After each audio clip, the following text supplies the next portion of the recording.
Hi friends, welcome to R&S cooking and rangoli channel. ఈరోజు నేను చేయబోయే రెసిపీ మునక్కాయ కర్రీ. దీనికి కావాల్సిన పదార్థాలు ఏంటో ఇప్పుడు చూద్దాం.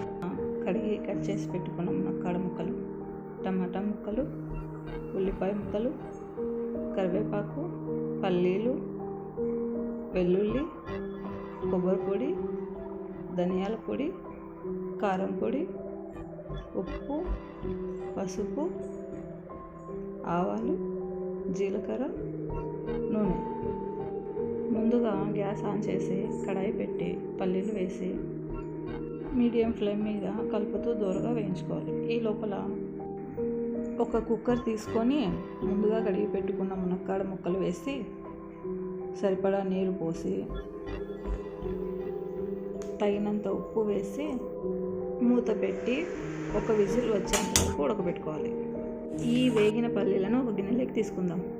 ఇప్పుడు ఈ పల్లీలను, ఉల్లిపాయ ముక్కలను, వెల్లుల్లి, కొబ్బరి వేసి పేస్ట్ చేసి పక్కన పెట్టుకుందాం. ఇప్పుడు కడాయిలో నూనె పోసి ఆవాలు, 1/2 టీ స్పూన్ జీలకర్ర, ఉల్లిపాయ ముక్కలు, కరివేపాకు వేసి బాగా కలుపుకోవాలి.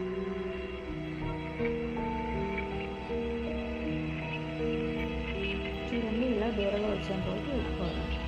ఇప్పుడు టమాటా ముక్కలు వేసుకొని బాగా కలుపుకోవాలి. ఇలా బాగా కలుపుకున్న తర్వాత మూత వేసి ఒక 2 నిమిషాలు మగ్గనివ్వాలి. ఇప్పుడు మూత తీసి ఒకసారి కలుపుకుందాం. చూడండి, టమాటా ఆల్మోస్ట్ మగ్గిపోయింది. ఇలా ఒకసారి బాగా కలుపుకున్న తర్వాత ముందుగా మనం సిద్ధం చేసి పెట్టుకున్న పల్లీల పేస్ట్ని ఇందులో వేసుకోవాలి. వీటితో పాటు చిటికెడు పసుపు, కొద్దిగా ఉప్పు, ఎందుకంటే ముందు మనం మునక్కాయలో వేసుకున్నాం కాబట్టి వేసి ఒకసారి బాగా కలిపి మూత పెట్టి ఒక 2 నిమిషాలు అలా మగ్గనిద్దాం. 2 నిమిషాల తర్వాత మూత తీసి ఒకసారి ఇలా బాగా కలుపుకొని ఇప్పుడు కొద్దిగా కారం, 2 టేబుల్ స్పూన్స్ ధనియాల పొడి ముందుగా మనం ఉడకబెట్టి పెట్టుకున్న మునక్కాయలు వేసి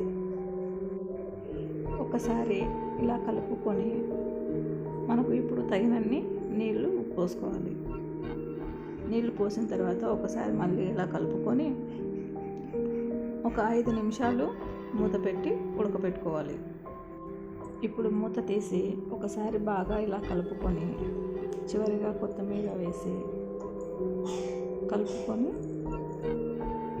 గిన్నెలోకి సర్వ్ చేసుకోవడం.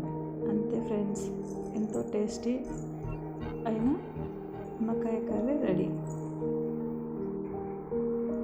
ఈ వీడియో కనుక మీకు నచ్చినట్లయితే లైక్ చేయండి, షేర్ చేయండి, సబ్స్క్రైబ్ చేయడం మాత్రం మర్చిపోకండి. Thank you for watching. Bye bye.